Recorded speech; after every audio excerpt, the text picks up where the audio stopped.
पूरा concept clear? जल्दी से आप मुझे बताओ। देखो बेटा, ये जो टाइम होता है ना, आखिरी का टाइम, ठीक है, हमने जब पढ़ाई स्टार्ट करी होती है हम मेंटली काफी सोच के करते हैं, हम ऐसा करेंगे वैसा करेंगे, लेकिन इस टाइम तक आते आते तक हम हिम्मत हारने लगते हैं।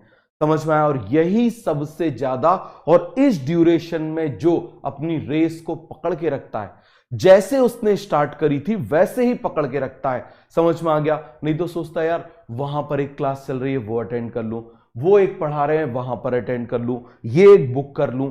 जो अपने रास्ते को छोड़ता है, क्या आपने कभी ट्रेन को देखा है कि जो ट्रेन है वो चलते चलते उसने सोचा यार इसके बगल में तो राजधानी एक्सप्रेस चल रही है, चलो एक काम करती हूँ राजधानी एक्सप्रेस से चिपक जाती हूँ, चलो इसके बगल में तो जो है पैसेंजर चल रही है, आराम आराम से चलूंगी, उसके बगल में चिपक जाती है।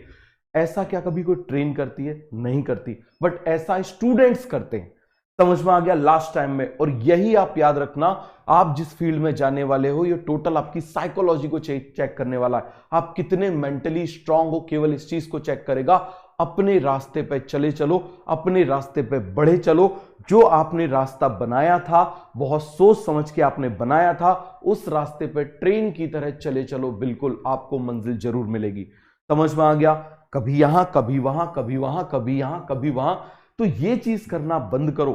समझ में आ गया कि ये भी बुक पढ़ ली, वो भी बुक पढ़ ली, यार ये भी लगा लें क्या, वो भी लगा ले, उनने बोला था ये भी कर ले क्या, उनने बोला था ऐसा भी कर ले क्या। ऐसा नहीं, किसी एक चीज को पकड़ लो। मैं आपसे एक सिंपल सी बात बोल रहा हूं, यदि आप अपने सारे सब्जेक्ट्स के केवल नोट्स को ही अच्छे से यदि आप कर जाओगे ना, 3-3 4-4 बार अच्छे से, मतलब कम से कम 5-5 बार आप उसको यदि करके चले जाओगे, आप देख लेना आपका रिजल्ट बदल जाएगा।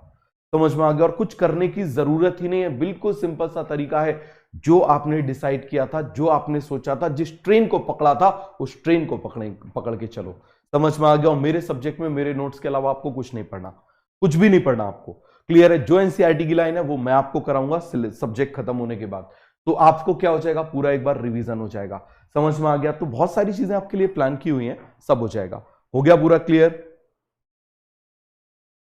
हो गया? चलो, तो ये सभी को समझ में आ गया? कोई डाउट है, कोई कंफ्यूजन है तो जल्दी से बता दो। हो गया? ठीक है। तुम लोग पता है कैसी हरकतें करते हो? मान लो जैसे पेशेंट डॉक्टर के पास गया, ठीक है, अब डॉक्टर ने क्या किया कि अभी पता चले उसको बहुत तेज फीवर है, तो बहुत तेज फीवर में इमीडिएटली फीवर में इतनी ज्यादा हायर एंटीबायोटिक्स तुरंत देने की बजाय हम क्या करते हैं, ग्लूकोज लगाने की बजाय हम क्या करते हैं, पहले उसको पैरासीटामोल दे देते हैं या उसको एंटीपायरेटिक दे देते हैं। अब तुम बोलते हो नहीं, ग्लूकोज भी अभी लगाओ, वो डॉक्टर बगल वाला जो डॉक्टर है हमारा, वो तो ग्लूकोज भी अभी लगाता है, डीएनएस भी अभी लगाता है, नॉर्मल सलाइन लगाओ, रिंगर लैक्टेट लगाओ। समझ में आ गया? तो डॉक्टर को ज्यादा पता है या पेशेंट को ज्यादा पता है? किसको पता है? डॉक्टर को पता है। तो फॉलो।